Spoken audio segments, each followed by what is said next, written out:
আমার হাতে দেখছেন তাজা ধনেপাতা এবং আমার পেছনে সেই ধনেপাতা বাজারজাতকরণের কাজ চলছে।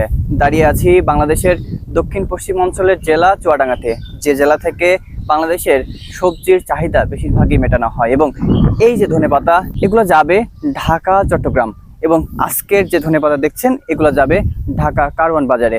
এই ধনেপাতা সংরক্ষণ করা হচ্ছে মূলত বরফ দিয়ে, এবং এটি যেতে যেতে 2 থেকে 3 দিন সময় লাগবে। তারপরেও এই ধনেপাতাগুলো টাটকা থাকবে। ব্যবসায়ীর সাথে একটু কথা বলবো যে এর পুরো প্রক্রিয়াটা কি। এখন এই যে মাটিতে উঠানো হচ্ছে, ইলিশ মাছের মতন প্রতি থাকে বরফ দেওয়া হয়, পলিথিন দেওয়া হয়, ঝুড় দিয়ে চট দিয়ে বেঁধে দেখা যাচ্ছে যে রাতে 10 ঘন্টা 12 ঘন্টা টাইম লাগে। চিটাগাং, নিমসার, কুমিল্লা এই পাতাগুলো আমাকে যায় 2 দিন পর্যন্ত, 3 দিন পর্যন্ত রাখা যায়।